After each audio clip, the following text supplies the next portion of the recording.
अरे रुक्मिणी बड़ी दिव्य विभूति आई है, जल्दी जाकर के जल लाइए। लेकिन जब तक तो रुक्मिणी जी पानी का थाल लेके आए ना, तब तक तो प्रभु ने अपने नेत्रों के आंसुओं से सुदामा जी के पैरों का प्रक्षालन कर दिया।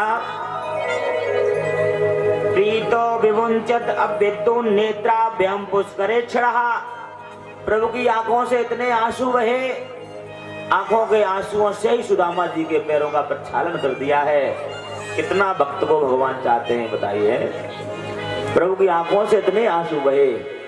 आज सुदामा जी को पकड़ करके प्रभु ने आसन पर बैठा दिया है। पैर दबाने लगे। जब रुक्मिणी जी ने देखा ये तो कौन सा अवधूत आ गया, कौन सा सिद्ध आ गया।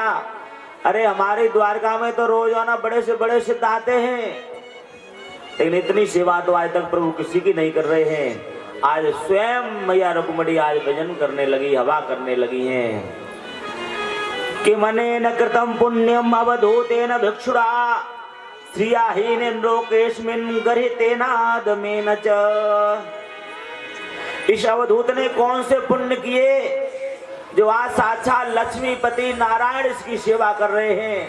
आज स्वयं लक्ष्मी मैया रुक्मिणी जी इन पर विजन फिरा रही हैं, हवा कर रही हैं।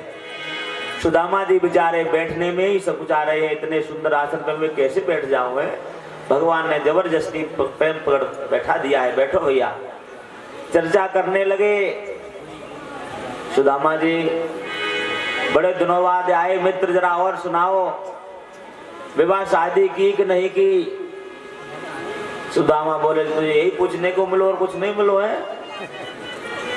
नहीं, मैंने इसलिए पूछा तुम बड़े वैराग्य वाले थे, बाबाओं जैसी बातें करते थे, कहीं बाद में हो सकता है कहीं महात्मा तो नहीं बन गए, विवाह न किया हो, इसलिए पूछा। तो नहीं भैया कन्हैया, तेरी एक भाभी है सुशीला, सही तो बात तो ये है भाई ने भेजो है। अच्छा भाभी ने भेजो, इसका मतलब मेरे बारे में जानती है कि हाँ। तो भाभी ने भेजो है तो निश्चित रूप से कुछ न कुछ भेंट भी, खाने पीने की भी सामग्री जरूर भेजी होगी है।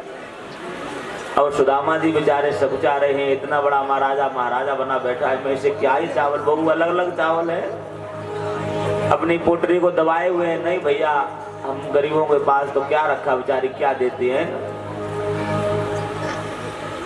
पुनः प्रसंग बदला। आज गुरुकुल की चर्चा करने लगे हैं प्रभु।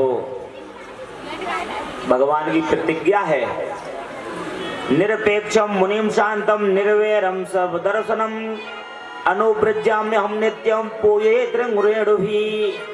भगवान कहते हैं कोई मेरा भक्त बन करके तो देखे, मैं तो उसकी चरण रज को अपने सिर पर धारण करने के लिए तैयार हूं। अनुव्रज्याम्य हम नित्यम पूये रेणुभी, मैं उसकी रेणुमर चरण रज को भी मैं अपने सिर पर धारण करने के लिए तैयार हूं। कोई भक्त बनकर निरपेक्ष होकर के तो देखे, मेरी शरण में आकर के तो देखे।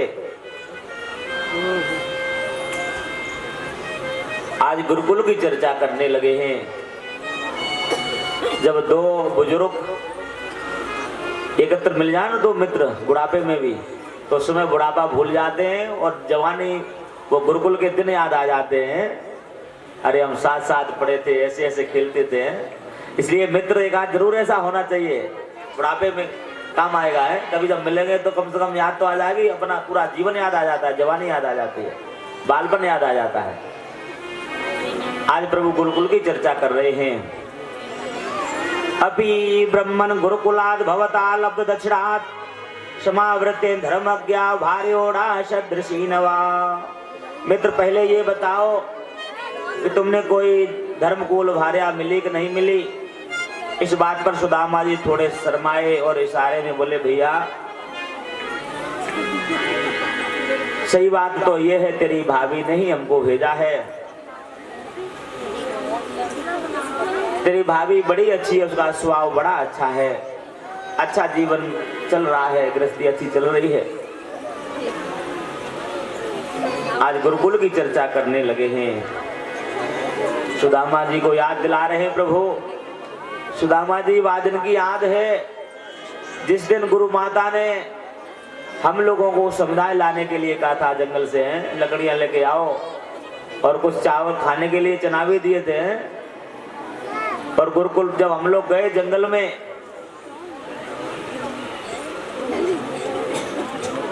तो बरसात आ गई, आंधी तूफान आ गए, हम लोग मार्ग भटक गए। पूरी रात हम लोग जंगल में भटकते रहे, लेकिन देखो गुरुजी को भी नींद नहीं आई।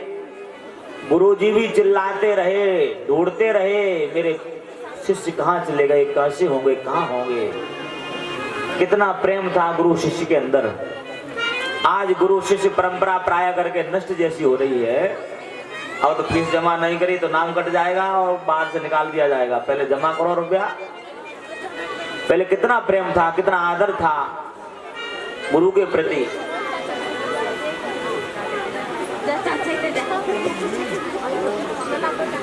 वयं वृषं तत्र महानिलाम्बुभिर्निहन्यमाना मोरं सप्लवे दिशो विदन्तोत परस्परं वने गृहीतहस्ता परिबभ्रिमातुरः।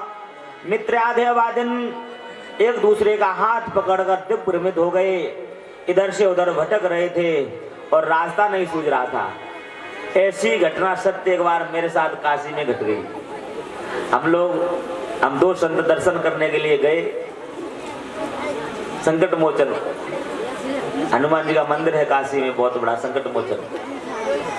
और बरसात का समय आ गया, आंधी तूफान आ गई, पानी बरसने लगा और हम बार बार करीब घूम करके और वहीं आ जाए। 2-3 बार ऐसा हुआ, हम आज अच्छे चक्कर पड़ गए। ये गुरुकुल की यादें हैं,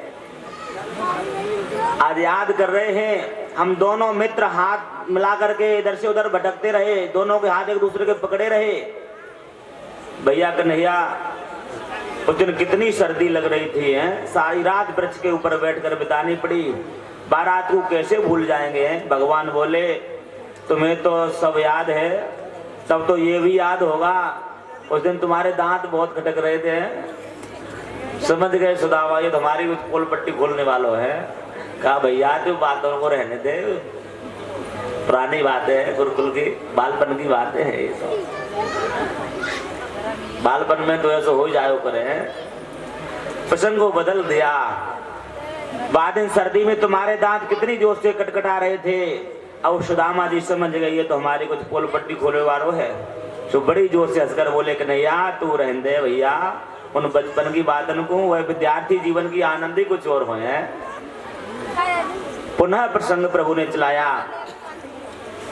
आज याद कर रहे हैं गुरुजी का प्रेम।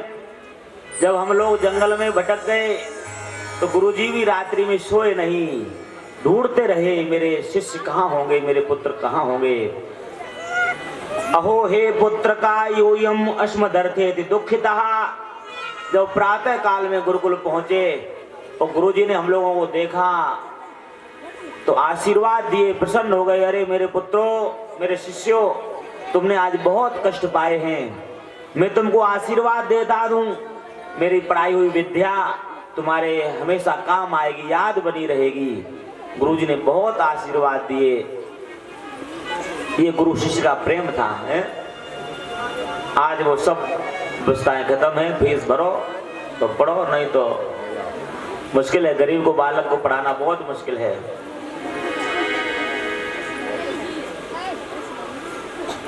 तुष्टो हम भूतुज श्रेष्ठा सत्या संतो मनोरथः। गुरुजी ने आशीर्वाद दिया। दोनों मित्र उस बचपन की बातों को याद कर रहे हैं। सुदामा जी कहते मित्र, याद है गुरुजी ने कितना भाव विभोर होकर आशीर्वाद दिया था कि बच्चों हम तुम दोनों से प्रसन्न हुए, तुम्हारे सारे मनोरथ सिद्ध हो। और ये भी कहा मेरे गुरुकुल में रहकर तुमने जो जितने शास्त्रों का अध्ययन किया है, जो भी विद्या ग्रहण की है, आजीवन तुम्हें विद्या याद बनी रहेगी, आप भूलोगे नहीं। ये बहुत बड़ा वरदान है। पढ़ने के बाद अगर दोबारा नहीं दोहराया तो भूल जाओगे, लेकिन इतना बड़ा आशीर्वाद दिया है गुरुजी ने। पुनः सुदामा जी को पूछने लगे, भैया सुदामा, अगर कुछ भाभी ने दिया हो तो खिला दे। सुदामा जी बोले, भैया कुछ दिया होता तो तुम्हें पहले ही दे देता, बार बार क्यों पूछता है। आज भगवान याद दिला रहे हैं।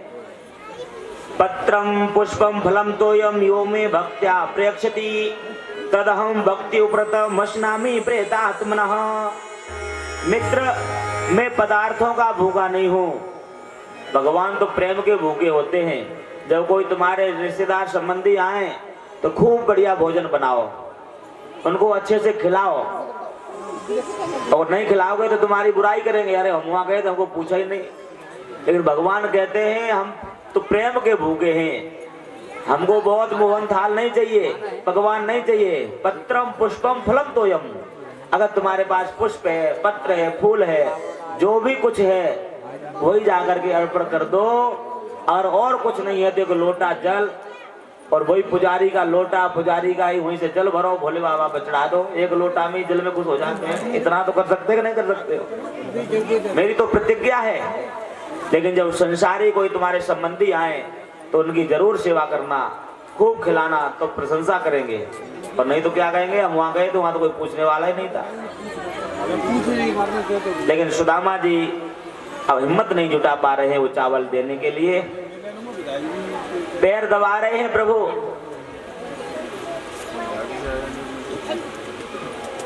बदाक जी बैठाओ, कथा सुनाओ, और क्या कथा सुनो विधायक जी, बहुत देर बाद तो आप आए विलम्ब करा के हैं। आ जाइए, आ जाइए।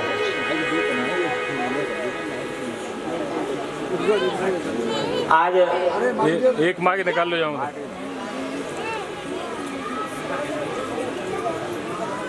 गलियां बहुत खराब पड़ी हैं गांव में, पूरा बुरा हालत है विधायक जी है।